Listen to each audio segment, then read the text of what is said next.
Yo, today we're back with another One Piece live action episode recap and discussion, this time for episode 2, titled The Man in the Straw Hat. If you're new here, this is how the video is going to go.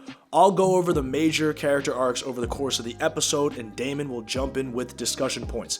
Before we get into this, I gotta make a public service announcement. It has come to my attention that I completely butchered the pronunciation of Luffy's name in my last video. Shout out to Tim Gersh for letting me know so I don't have to keep making a fool out of myself. We always appreciate your input and support. For any One Piece fans who got turned off by my pronunciation, I like to say something. I just want to say from the bottom of my heart, I'd like to take this chance to apologize to absolutely nobody. Nah, but jokes aside, I feel dumb as fuck. I was pretty sleep deprived. I had a wedding coming up where I was gonna be singing. Lately, I've just been so busy and stressed out with things. My car needed to get fixed. Rent got raised. Shut up! Oh, Jesus. Sorry about that, guys. Anyways, let's get into the episode. So we're breaking down this episode into 3 major pieces. We got the flashback scenes from 10 years prior, where Luffy was still a street urchin living in Windmill Village. These scenes highlight Luffy's backstory with Shanks. Then we got the present day scenes with the main crew comprised of Luffy, Nami, and Zoro. Then we have the dudes back at the Marine base in Shellstown composed of Kobe, Blonde Man, Captain Morgan, and Vice Admiral Garp. Alright, no time to waste. Let's get into the episode's events, starting off with the flashback from 10 years prior. After consuming the gum gum fruit, Luffy is practicing his new moves and fucking shit up. We learn a little bit about devil fruits in general. No two are the same. You gain some crazy abilities, but also some fatal weaknesses.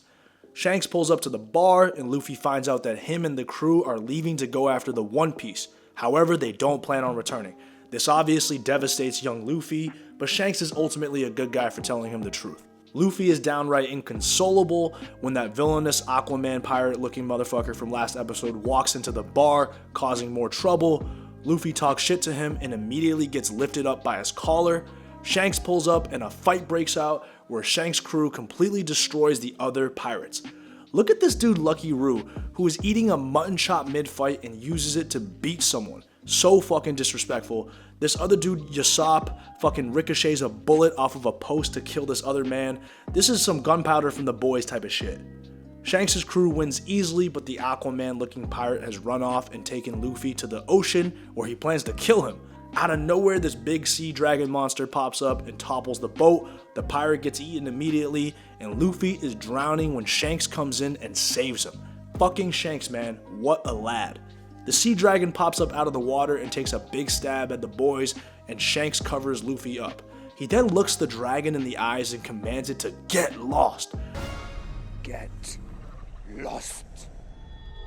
The sea monster's pupils dilate, and then it retreats.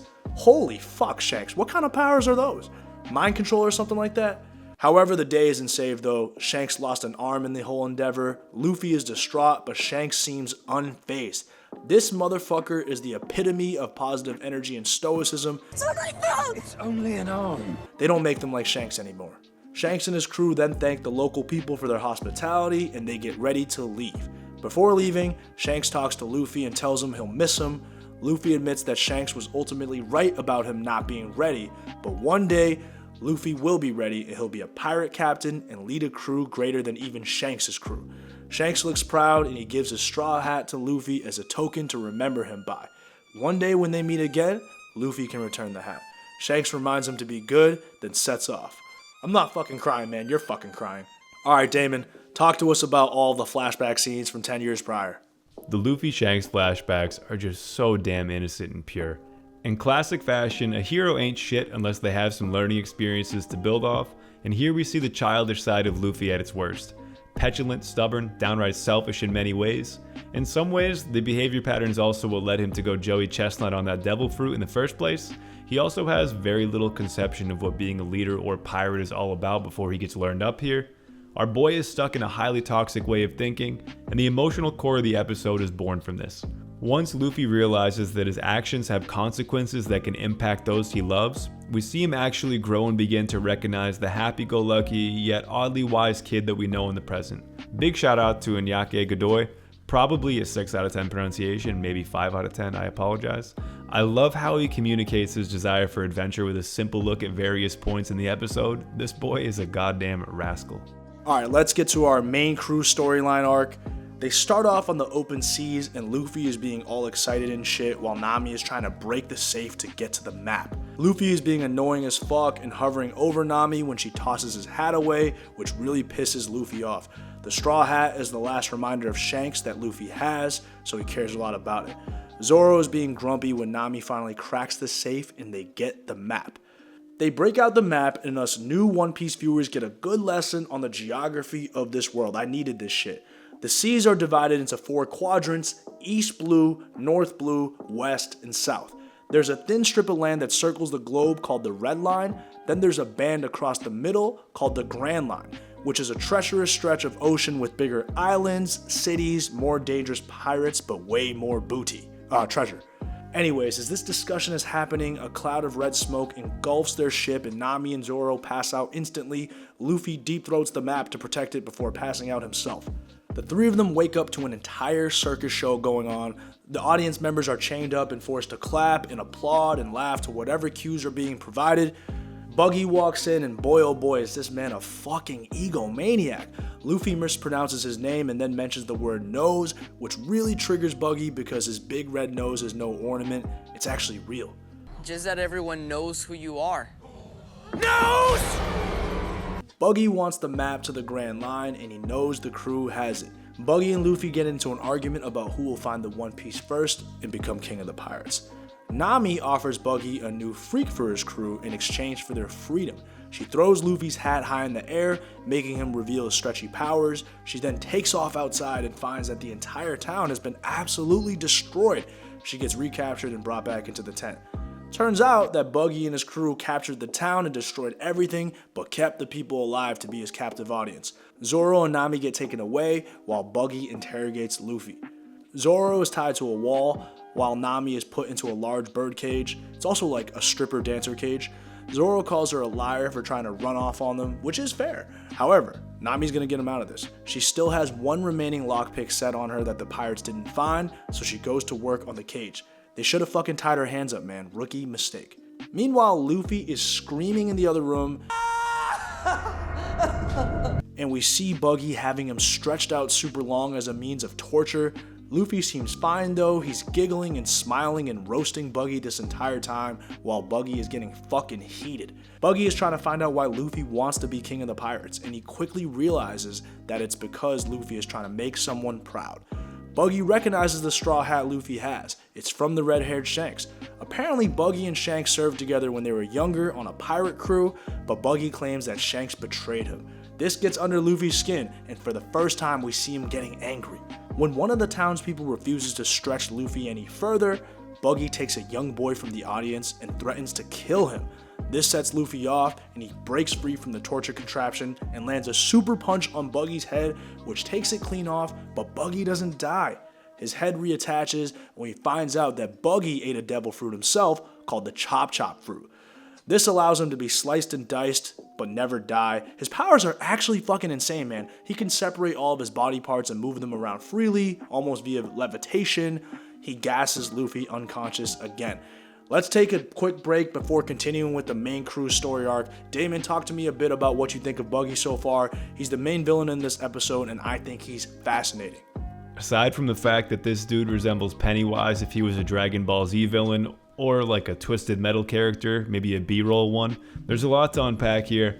Shout out to the production crew for assembling a character that keeps the tension and dread high. This is essential to building intensity in a scene where we basically know, Luffy's gonna win this fight, but plot armor, be damned here. I like anime, but this is a typical issue with some anime plot lines that they handled very well and kept the audience really engrossed in what was going on here. On a deeper level, Buggy is a clear foil to Luffy because while both of these bozos ate a devil fruit and are currently pursuing the title belt of Pirate World Champion, we've seen Luffy display an ego, but it borders more on blissful ignorance than outright narcissism. Kind of like a puppy that really wants you to throw him a ball and play fetch all the time and really only cares about himself in that sense of having joy and fun. Buggy's just a straight up sociopath, man. Part of this is connected to Luffy's ability to reconcile with his past and hold on to the meaningful bits, Well, Buggy's just out to be the star of his own show. He resents his past. He causes collateral damage and wreaks havoc. Alright, I'm gonna take my psychiatrist glasses off now. Okay, let's get back to the main crew storyline.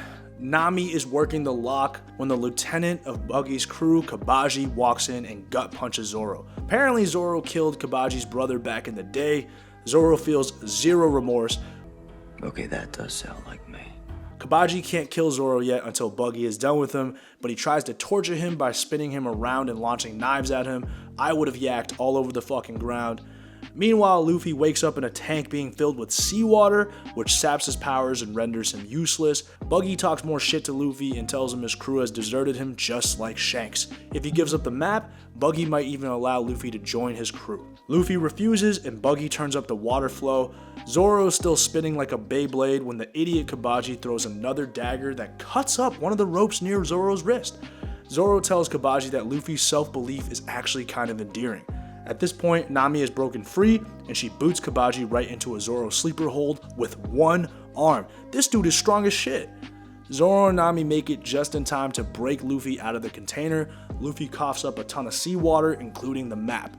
Luffy grabs the straw hat, while Buggy gets the map. Now it's 3v1, the crew versus the clown. None of Zoro's sword slices work since Buggy can't die from that. He separates himself into 100 pieces and creates a body part swirl tornado around Zoro and Nami. He just beats the fuck out of them and then goes after Luffy with the Chop Chop Cannon. Chop chop! Cannon! Luffy is about to get choked to death when he realizes that the open crates are a way to defeat this clown. The crew starts hitting each moving body part into a crate and locking it in there, chopping Unstoppable Clown Man down to size. He kind of looks like MODOK from Ant-Man, and he calls Luffy a sad, lonely boy wearing another man's hat. Luffy hits Buggy with a Gum Gum Bazooka and sends him far off. The crew frees the townspeople and dip out. The townspeople offer them some bread, literally, and Luffy takes a small roll before heading out. Now, everything seems to be all good with the squad, but fucking Nami has some shit up her sleeve. When the boys are hanging by the water, Nami runs into the cabin and goes into the floorboard, revealing a small stash of communication equipment that she has.